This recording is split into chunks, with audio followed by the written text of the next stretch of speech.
I believe that this nation should commit itself to achieving the goal, before this decade is out, of landing a man on the moon and returning him safely to the Earth.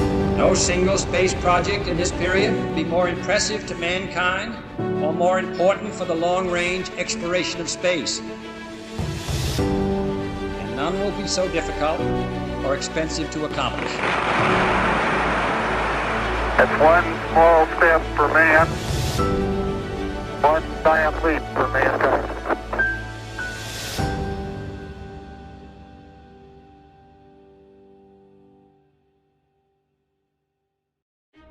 It's important to remember that when John Kennedy made the commitment to go to the moon in 1961, the United States had a sum total of manned spaceflight experience.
Lucky, and we didn't want to push our luck too much.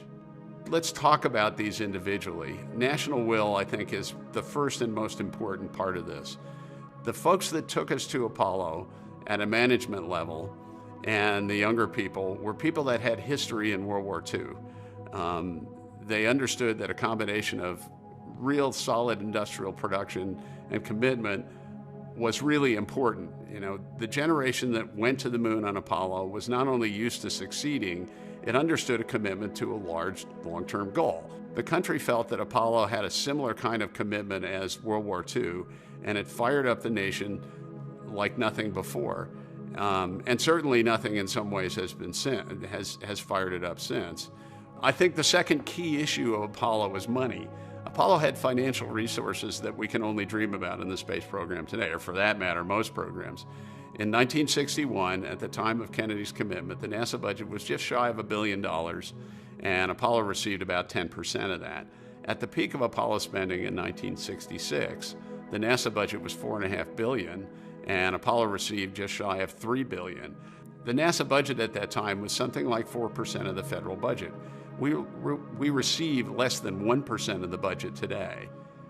Heavy lift launch vehicles, and particularly the Saturn V, were another key part. The Saturn V remains the largest single launch vehicle successfully flown, either by the United States, the Russians, or any other program. The Saturn V was an incredibly complex 3 million part machine that essentially worked, with one exception, flawlessly through every one of its launches.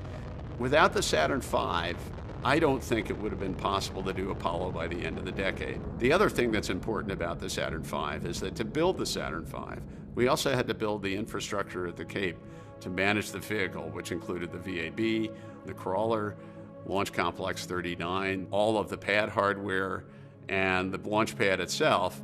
And we still use that. It will be the mainstay of our manned space program for the foreseeable future. I think the fourth key part is landers. The fact is that building the lunar module was totally important in success on Apollo. Without the LEM, we couldn't have done the mission because it would have involved landing great big rockets on the moon, climbing way down to the lunar surface and taking those big rockets off the lunar surface.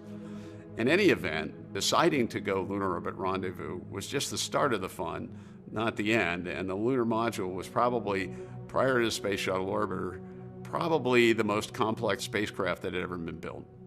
The lunar module was the first true spacecraft in the sense that it could only operate in a vacuum. It had no thermal protection system, so it couldn't successfully re-enter the Earth's atmosphere. One of the interesting things about the LEM design was because we didn't really know how hard it was going to be to land on the moon, Grumman built into the LEM a considerable thrust margin, probably more than was really justified for a simple flags and footprints mission.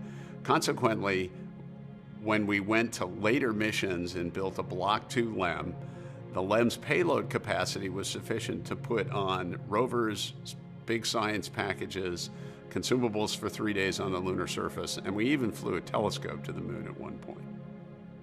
The fifth key part, I believe, is EVA systems. A good example of how far we came is during Gemini 9 in June 1966, Gene Cernan did an EVA in a modified, essentially Air Force pressure garment that was so hard to work on that he was unable to successfully complete the EVA. He was beat up physically. His visor was so fogged that he had to use his nose to wipe a spot to see through to get back to the hatch of the spacecraft. The suit was so immobile that his EVA was essentially potentially life-threatening. In 1972, essentially 6.5 years later, Gene Cernan again went EVA, this time on the lunar surface. He did 3 successive EVAs over 3 days and had nary a qualm. He compiled over 21 hours of solid field geology experience on the lunar surface, and he set a record which has not been broken. In less than the 6 years that it took to go from essentially Gemini to the first Apollo mission, the EVA system technology had improved to the point where EVAs became routine, and we're still building and using that EVA capability on Space Station.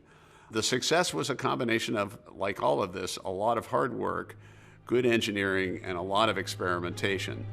By the time we finished with Apollo, we had built over a dozen different spacesuits before we down-selected to what became known as the A7L and the A7LB spacesuits. In addition to that, we built a portable life support system, which was probably one of the most complex small pieces of hardware ever built. It went through 25 EVAs, both in Earth orbit and on the lunar surface, without a single major malfunction. A lot of people whose names we're very familiar with, like Christopher Kraft and Gene Kranz, invented the operations practice that enabled us to go to the moon. They literally made this up as they went. Nobody had ever done this before. If you've seen the movie Apollo 13 or spent any time looking at Apollo, everybody knows that the flight control teams, both in the front room and the back rooms, were critical to getting success on Apollo. But in addition to that, they developed the training techniques, the flight dynamics techniques, and everything that not only allowed us to successfully do the Apollo 11, but allowed us to successfully build on each successive missions to do all of the exploration we did on the lunar surface. One of the things that I think is really important is how flexible we actually were during Apollo. We tend to think of the Apollo missions all ran by a very tightly scripted flight plan, and nothing ever changed from Apollo 11 to Apollo 17. But on Apollo 11 and Apollo 12, when we went down to the lunar surface, the lunar module started from a 100-kilometer orbit, performed essentially a burn that took it down to 10 kilometers, and then from that low point did the powered descent into the lunar surface. Consequently, you use the LEM engine to essentially do the whole lunar landing. After Apollo 12, they realized that the command and service module had more than enough delta V, and from Apollo 14 on, for every lunar landing, the command service module did what was called the descent orbit insertion burn. That basically left the LEM with its full complement of delta V from the time it started down to the lunar surface from 10 kilometers. That margin enabled us to put on things like rovers, extra consumables, and led to the incredible success of Apollos 15, 16, and 17. And it was all because we were willing to stop as the program was going on and say, hey, there may be a better way of doing this. So the question is, what did we actually do on the moon? The Apollo program landed at 6 different locations on the lunar surface, starting with Apollo 11 and building through Apollo 17. Apollo 11 was essentially the final engineering mission that followed in the wake of Apollos 7 through 10. If you look at the mission of each of 7 through 11, they all had specific engineering boxes they had to check, such that the Apollo 11 crew could get down to the lunar surface. The Apollo 11 mission, in a sense, was the fulfillment of Kennedy's commitment: land men on the moon and return them safely to the Earth. But in addition, it had the objectives to prove out the EVA system, return the first science from the lunar surface in the form of a small set of deployed science instruments, and bring back a modest collection of lunar samples.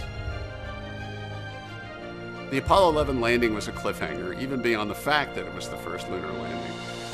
And a number of problems came up and had to be solved in real time. The first one was what was called the 1201 alarms, the computer saturation alarms, that came up in the final portion of the descent. It sent caution and warning alarms that were not ultimately serious, but nevertheless caught everybody's attention. Luckily, in a number of simulations prior to the Apollo 11 landing, these alarms had also come up. And one flight controller in particular, Steve Bales, went back, figured out what the nature of the alarms were, and so he could tell Gene Kranz that we could safely proceed and ignore the alarms. The second problem was that there were a combination of navigational errors that led to the vehicle essentially targeting long and heading outside of the pre-planned landing ellipse.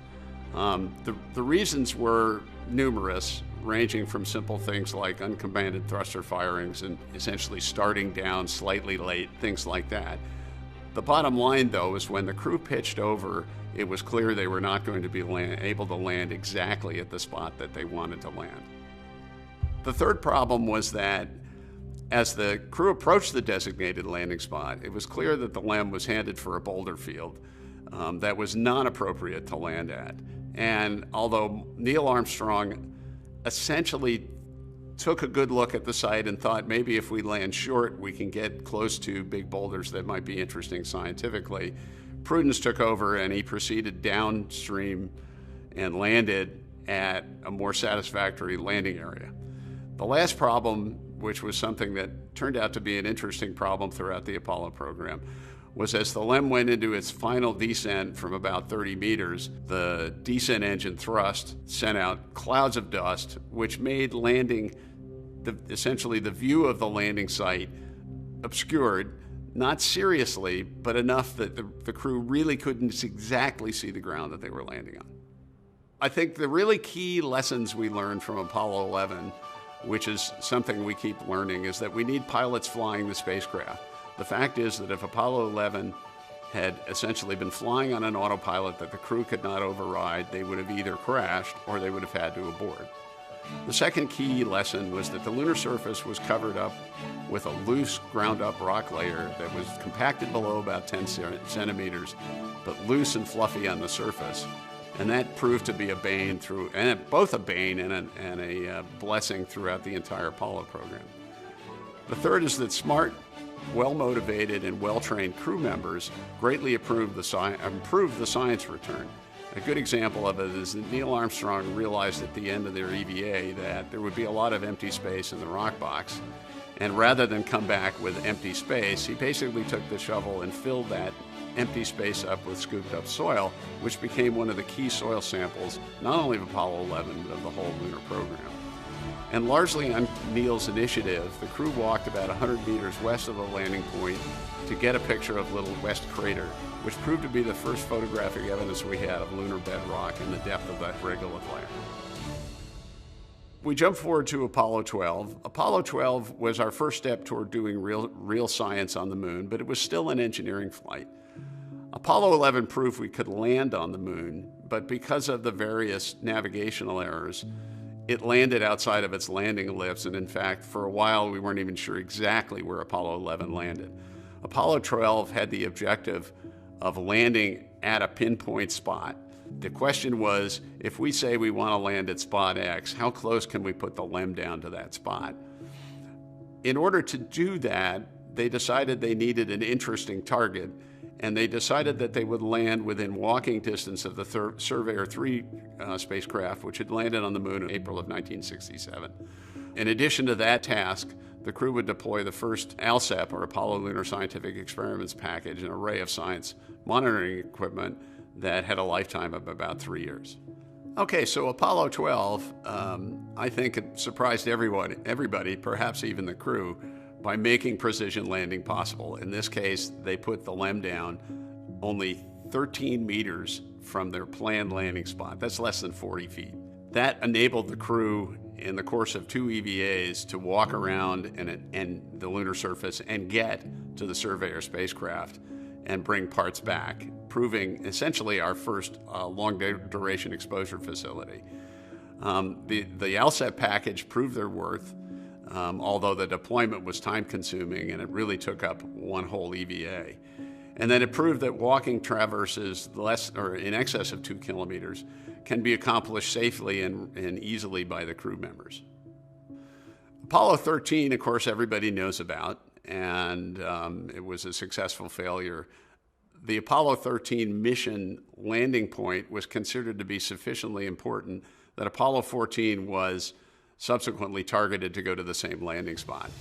The Apollo 14 landing mission was the first physically challenging landing site that we had. In other words, it was not flat Maria. I guess the best way I can explain this is the difference between trying to land in, let's say, Iowa and landing in the Appalachian foothills. And the EVAs that were planned were also considerably challenging. In addition to putting out another ALSEP package, the crew had a pull cart called the Modularized Equipment Transporter that was dubbed Shepherd's Rickshaw that they would take on what was to become the most physically challenging EVA that was ever completed on Apollo. The plan was to climb up the rim of Cone Crater. Cone Crater was an approximately 300-meter wide crater that had punched through an important rock layer on the lunar surface that hopefully would allow us to date one of the most important early impact events in lunar history. The second key science point was that the site was overlain by material that appeared to have been ejected by Copernicus crater, which is one of the youngest large craters on the lunar surface. Assuming we could bring back samples of those 2 events, we could really sort of narrow in on the chronology of impact events that occurred on the lunar surface. Apollo 14 proved to have a number of serious challenges that unfortunately compromised science return. The most difficult of this was navigation and dealing with the terrain.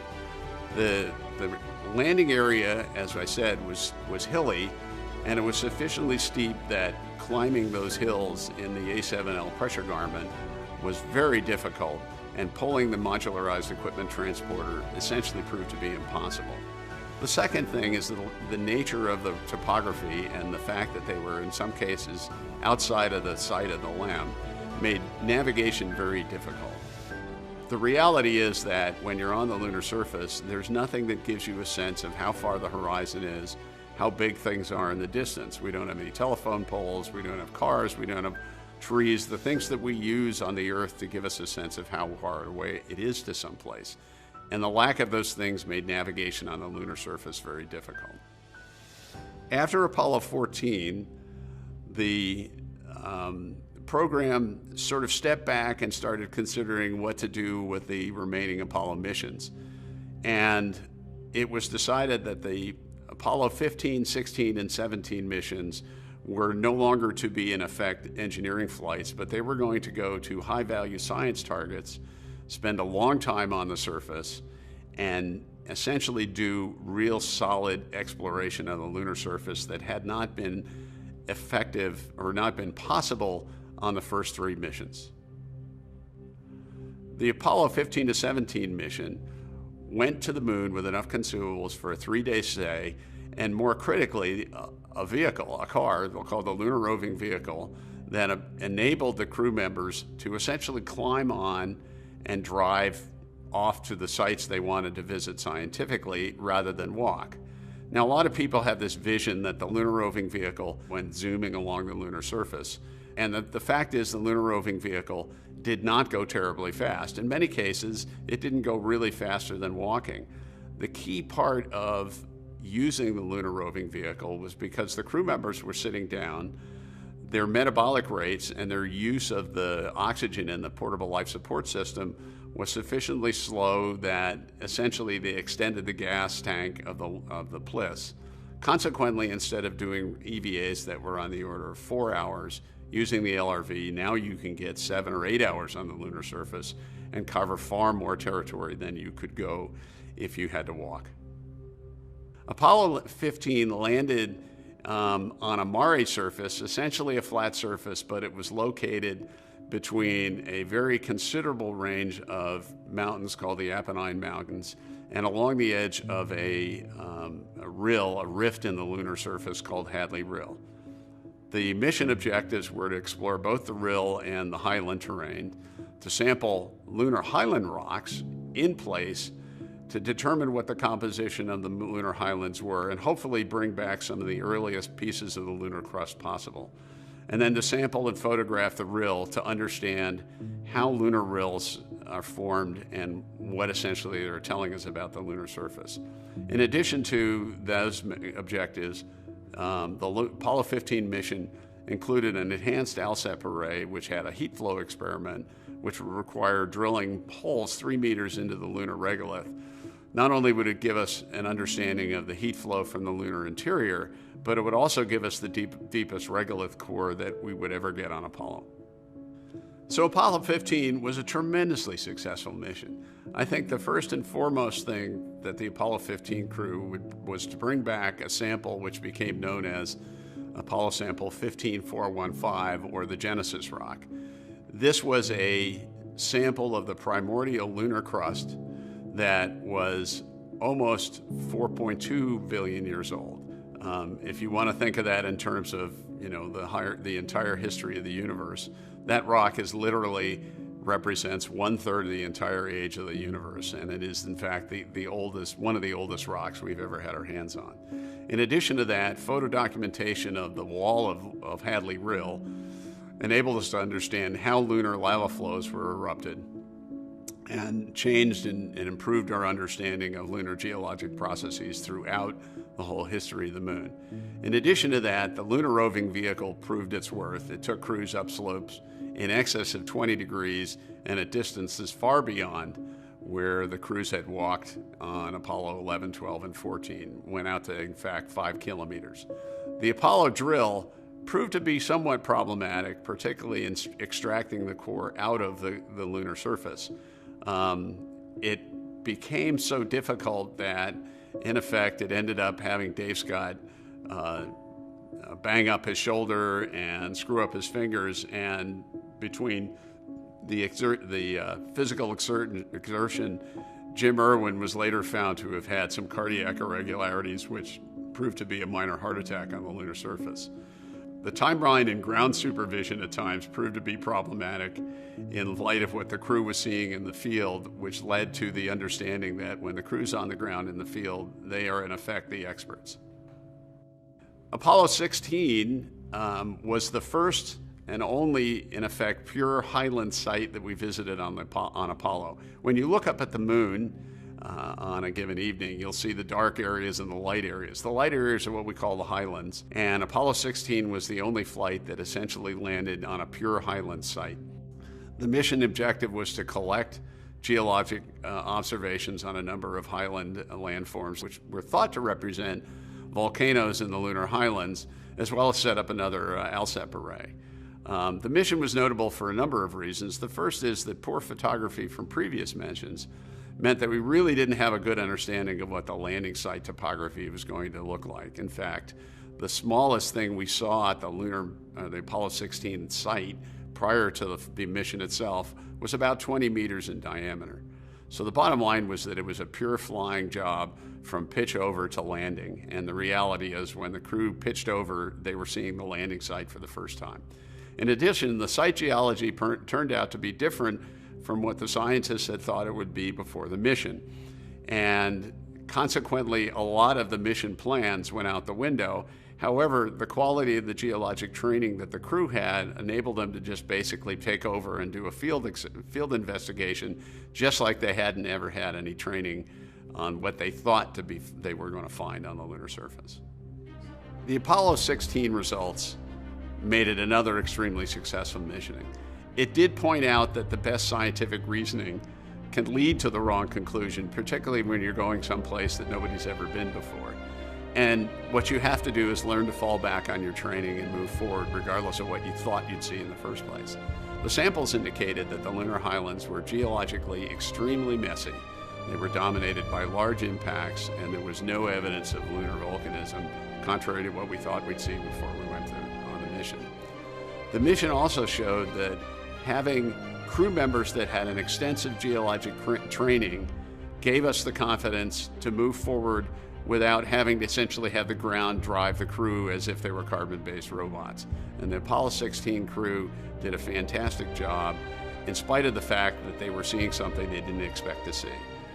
Although the highlands turned out to be not as nasty a place to land and drive as we thought it might be, the fact is that young impact craters that we saw proved to be very difficult to work around. They're very rocky. You couldn't get terribly close to a very young impact crater with the lunar roving vehicle, and the interiors were very steep, and any thoughts we had of going down into the craters were not realized. There were some problems in the mission. There were some malfunctions with the ALSEP, partly because of the fact that the crew's equipment got hooked in some of the cables. In addition to that, the mission had to land about 2 orbits late. That led to a truncation of the third EVA and caused the science backroom to engage in a drastic replanning effort before the crew went out on their third EVA. Apollo 17 in many ways was the culmination of the Apollo exploration of the moon. It landed on perhaps the most challenging landing site, a Mare valley called the Taurus Littrow Valley in Mare Serenitatis. The valley was between 2 very high massifs, well over 3,000 meters tall. And initially, it was difficult, in fact, to fit the landing ellipse into the landing site. The mission was also noteworthy that the lunar module pilot, Harrison Schmitt, was the first geologist to fly in space, and it made for a different crew dynamic. During the landing, Harrison Schmitt was clearly Gene Cernan's co-pilot, but once on the surface, Schmitt took over as the lead scientist, and Cernan was his essentially backup field assistant. The mission was also noteworthy in that the crew traveled farthest from the lunar module, almost 10 kilometers, and drove up the steepest slopes, 26 degrees, of any Apollo mission.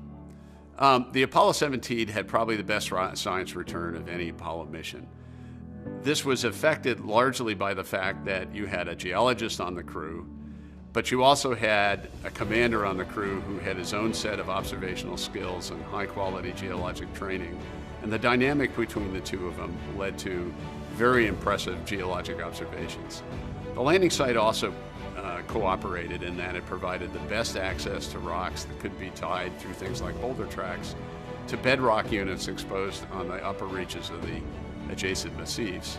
In addition to that, we had the unprecedented find of orange soil at Station 4, which turned out to be an example of a lunar volcanic eruption.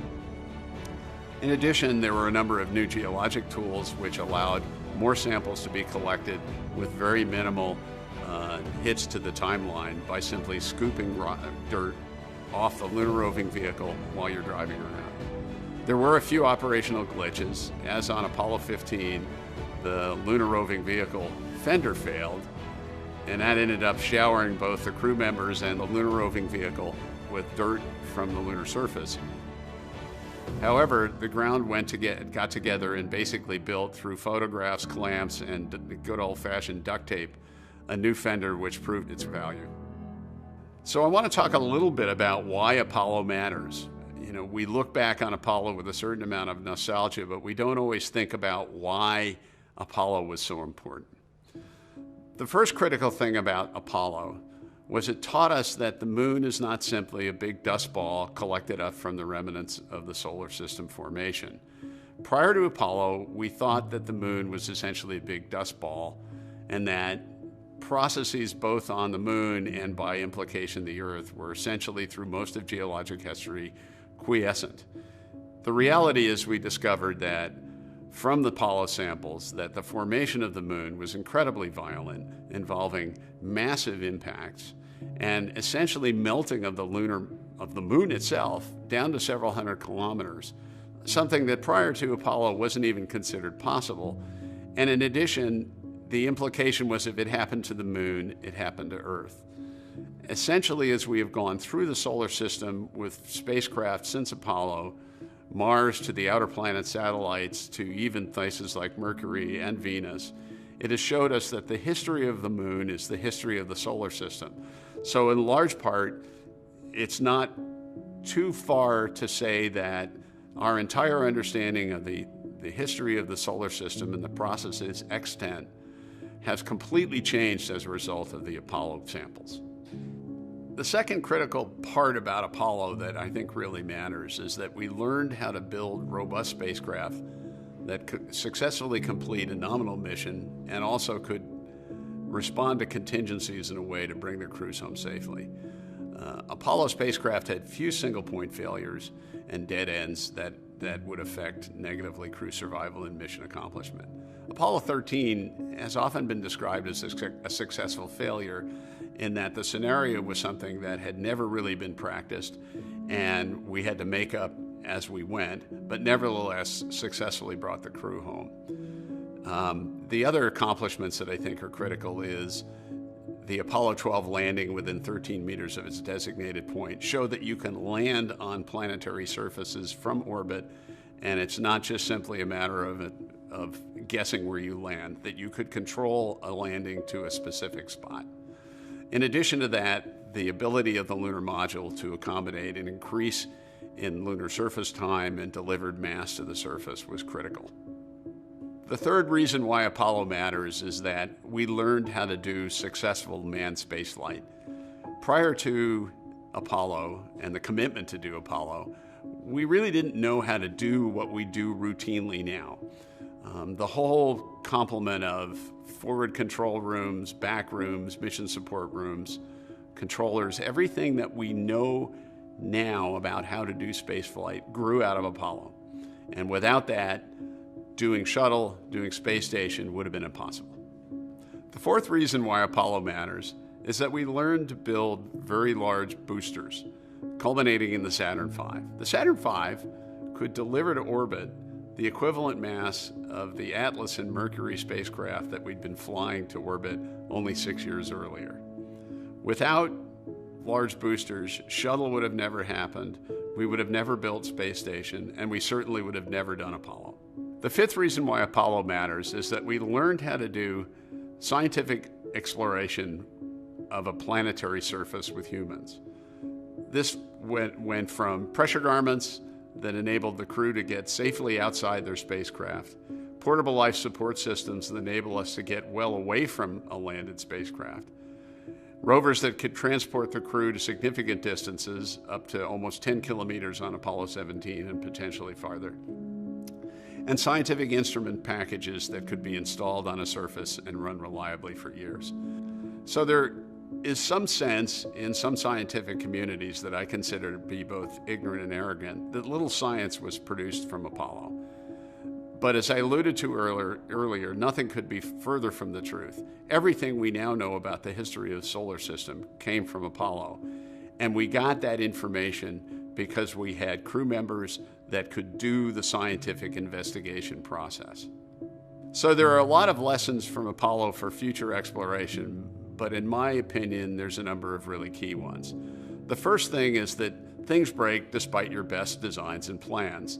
You should expect things that will break, train your crew members how to fix them, and fly your mission. The second is there's never enough time to do everything and see everything. So make a plan and stick to it. But don't get so hung up on the plan that when you find something new, like the orange soil on Apollo 17, you can't respond to it. The third thing is that the judgment of the crew on the surface is really better informed than the folks on the ground. And we should always listen to the people that are there when we're taking into account what's going on. The fourth thing is that navigation capability on the ground is a critical need. It's very easy not so much to get lost on the moon, but not really know how far you need to go and exactly the direction you need to go. And having navigational capability is critical. The fifth thing is that we need the proper tools and the proper procedures for the right situation. If you're taking a soil sample, you need to have the right tool to take a soil sample. Likewise, taking a rock sample. The sixth thing is you want to maximize crew flexibility. We send people to planets because their intellectual capabilities allow them to understand what's going on the fly. This is something robots can't do, and we need to always keep that in mind and maximize that flexibility. The seventh thing is when we have science station deploys, we should automate them as much as possible. Essentially, every Apollo crew who put the LSEP together grumble about how hard it was and that the fact that it took up a whole EVA. If we can automate that in the future, we should. However, anytime you automate something, go back to rule number one. Things break, and you should leave room for crew intervention, regardless of whether it's supposed to be automatically. The eighth thing is that you've got to keep your eyes open for unexpectedly useful things. A prime example is on Apollo 16, the crew executed right after landing something that was called the stand-up EVA, where Dave Scott opened the top hatch of the LEM and basically looked around from that high vantage point and developed his sense of what the landing site was like. That wasn't originally in the flight plan for 16. It was an idea Dave came up with, and it's the kind of thing we need to keep our eyes on. The last thing is that lunar dirt will be a pain, but it is not magical. It's not pixie dust. And there are solutions that can be found to mitigate its problems on the lunar surface when we go back, and we need to be constantly thinking of them. I'll finish this lecture by returning back to the quote from Charles Murray and Catherine Cox, that Kennedy's Apollo was a pile of chips pushed to the center of the table. The things that drove Apollo, the time spent, the innovation, the creativity, the pressure, all pushed back to that center goal that Kennedy put out there. And it led to us doing the best work I think this country has ever done. And we should keep that in mind when we go back to the moon.